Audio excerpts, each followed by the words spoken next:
So now we actually get to see stuff start to work a little bit.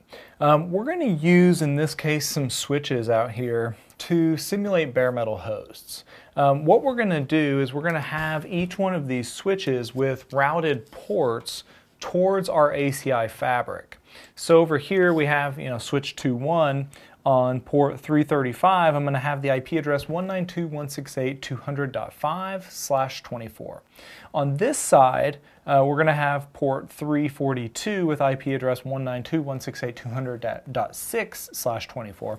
So as you can see, they're both in the same layer 2 subnet. All right. Now what we're going to do, kind of part of this purpose of this particular video, is to kind of show you that even though they're in the same subnet, from a VLAN perspective, remember VLANs don't really mean anything to ACI. They're just containers that are going to be mapped to a VXLAN VNI and to a bridge domain, right? So over here, we're going to have this port 1.2 off of leaf 2 in VLAN 1001 as its in cap. And over here, we're going to have port 1.1 use VLAN 1000 as its in cap. We're also going to have these guys within the same endpoint group. So I'm going to show you that within an EPG, we do not have to have any contracts in place. We can actually just let traffic flow freely within that EPG itself. So a couple of things here. We're going to test that traffic can flow freely within the EPG. And we're also going to make sure that we can have intra-subnet communication, even though we're mapping to do two different VLANs on those leaf switches. Okay, remember those ports, those VLANs are going to be mapped to the same domain and ultimately to the same bridge domain. So let's go in here and just take a look kind of at what we have up until this point. I have put the IP addresses on these guys. So over here, if we look at showrun int e 342, we can see 200.6. And if we look at this guy on 335, we see 200.5. And let me get out of your way here so you guys can actually see all this. Scroll him up. We'll try to ping. Let's ping 192.168.200.5. We should not have any communication because all the other ports right now are disabled. And again, that's usually by default. Okay, so in order to get this going, what we're going to do, go back up here to ACI, and we're going to go to tenants, and I'm going to pick out my Army tenant. We're going to do all this within that Army tenant. Okay. Now the first thing that we have to do before we can start creating endpoint groups and placing endpoints in there is we have to create something called an application profile. If you remember, the application profile basically is a container for EPGs. So I'm going to go ahead and say create this application profile, and we'll call this Army app profile. And then within here, just in line, let's just start creating our endpoint groups. So I'll go ahead and click the plus here. So we'll call this Army bare metal host EPG. Okay, we'll map that to the Army bridge domain, and then we'll map that to the Army bare metal host domain physical. All right. Now, a couple things we could do in here. We could do static path VLAN, and then we could go ahead and do all of the different contracts that we need. We are going to do a couple different static paths here. And actually, let me back out of here. I hate creating EPGs within here. So let me just create the app profile so we can see it there. And now we can expand this guy out and actually create our application EPGs.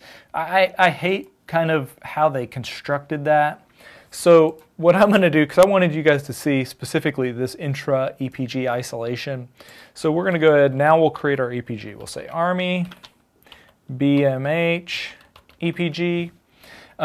This intra EPG isolation is relatively new. Basically, we are saying we want traffic to flow freely, so we're going to leave this at unenforced. There is kind of like a new feature where we could say, I want to enforce the use of contracts within this EPG.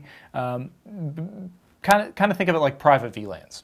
Okay, it's kind of like a private VLAN type functionality. Again, I want traffic to flow freely in here, so I'm just going to say unenforced. We will map it to our bridge domain, okay?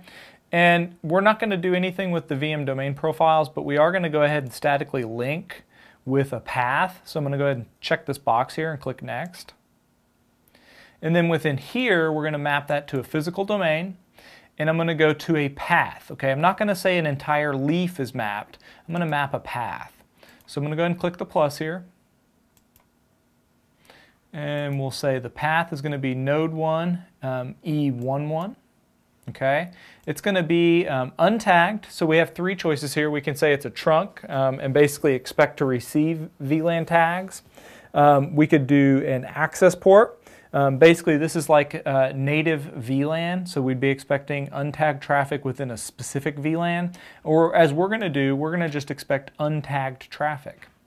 My end cap is going to be on this guy, VLAN 1000. Remember over here off node 101 E11, we were using VLAN 1000. So I'm going to go ahead and say VLAN-1000. I hate that syntax, but that's how we have to put it. And the kicker here, guys, is this has to be within the VLAN pool referenced within this domain.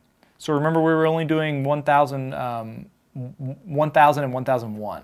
So we need to make sure that our port end cap is matching that, okay? And we'll click Update. So with this done, we should also be able to add, why is 102 not showing up here? Let's go ahead and click Finish.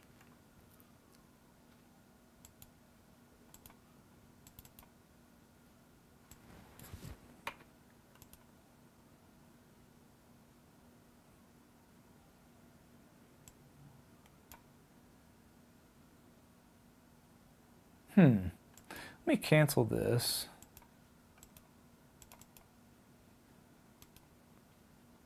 Let's click Finish here. And let's go down in here and do a static path binding. I don't know why that's...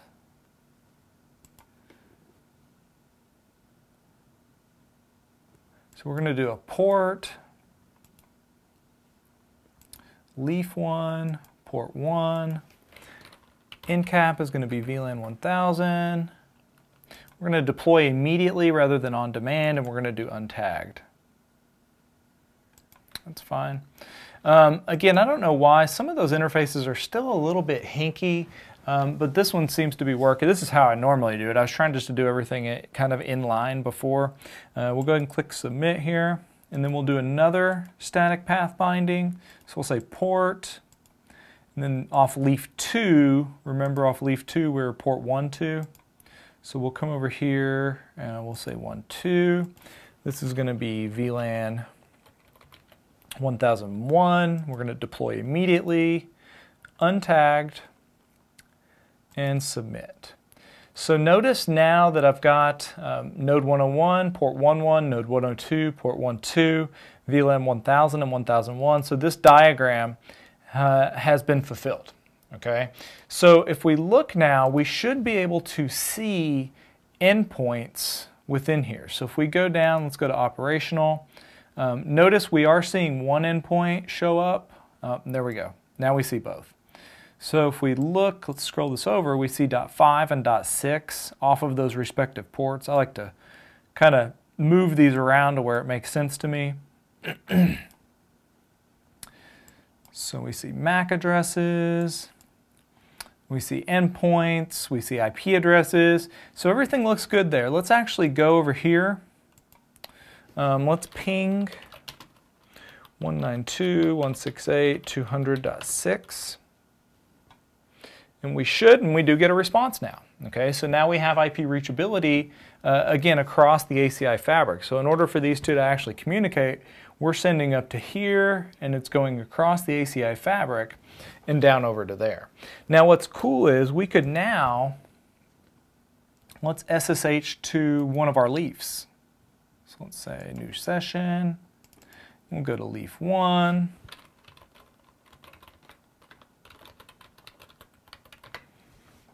Let me embiggen this a little bit for you guys. So I will go to appearance, change. There we go. So now if I go to my leaf and I say show endpoint, whoa, I should now be able to see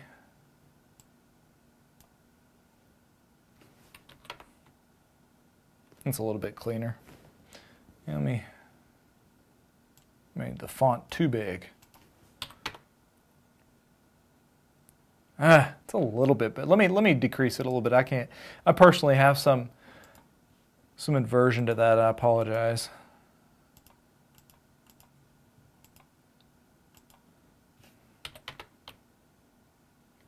That's a little bit more manageable.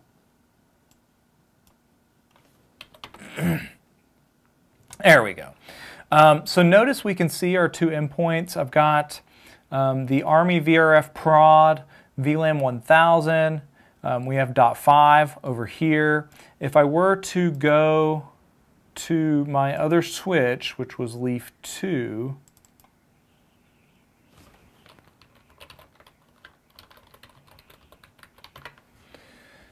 and show endpoint,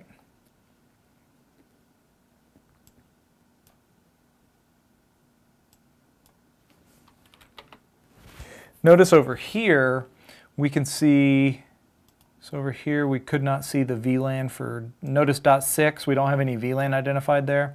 Over here on leaf 2, if we look at .6, we can see he's mapped to VLAN 101. Again, within the same VRF. So kind of what's cool now is if we take a look, if I say show VLAN extended, notice now we're seeing a couple new VLANs. I'm seeing a VLAN specifically for the bridge domain, in this case VLAN 8, and I'm seeing VLAN 9, which belongs to the application profile and that bare metal host EPG. So we do see down here at the very bottom, VLAN 1000 is actually mapped to 9. Okay, and there's an internal mapping that actually maps this VLAN 1000 to this bridge domain's VLAN 8. Okay, and we can actually look at that if we say VSH LC.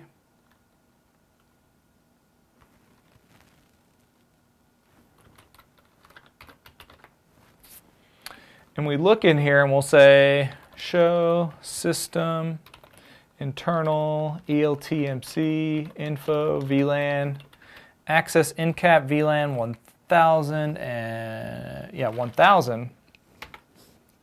If you notice right here, there's an internal mapping between VLAN 1000, notice the VLAN we called out in that command, and VLAN 8. So again, we don't see it in here because there's again a VLAN created for the bridge domain itself and then a VLAN created for the EPG, but basically there's an internal mapping between this guy and this VLAN 8 here for that bridge domain itself. So again, it does it kind of behind the scenes on us, but there is ways to find that stuff out, and there's a lot of good guides out there around ACI troubleshooting where they show you guys this type of stuff. But again, we have our VLANs now pushed all the way down to the individual ports, and we're able to see those.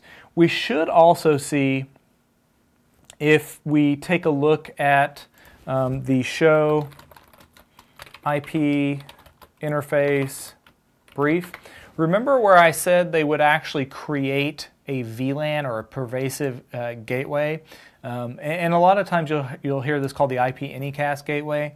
So we see this 192.168.200.254. Remember, we put in 201 and 202.254 in there as well, but I said two of those would be secondary IP addresses, while one of them would be chosen as the primary. Well, apparently the first one we chose, or configured I should say, was picked up as the primary, where the other should be the secondary. If we were to say show IP interface VLAN 8, we should see those others show up, as secondary IP addresses. So see down here how these guys have been picked up as secondary IPs, where that first one's the primary. So again, everything within here is going to be bridged. So it uses a form of integrated routing and bridging IRB. So anything within this bridge domain is just going to be bridged based on that VXLAN VNI. The only time that we actually route using any of these SVIs are going to be if we're doing inter bridge domain communication. Okay, so if we look down here at leaf 2 and I were to say show VLAN brief, we also see VLAN 8 down here. Now these don't always have to match, so don't let that fool you. As long as the VXLAN VNI is the same, so we'll say show VLAN extended. As long as this is the same, you know, VLAN 8 down here could be VLAN 40. You know, it doesn't matter. As long as these bridge domain or these VXLAN VNIs match, show VLAN extended. So we see 157, 28622. So again, the VLAN numbers don't have to match. It's that VXLAN VNI that's super important for that bridge domain. But yeah, if we look at both of these, show run, show IP int VLAN 8, notice the gateways are exactly the same. So they're both basically, oops, 8. They're both exactly the same.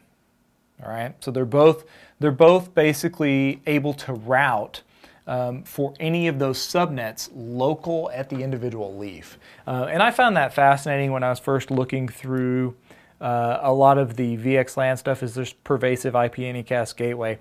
So basically we don't have to send traffic anywhere else in order to be able to route locally at each leaf.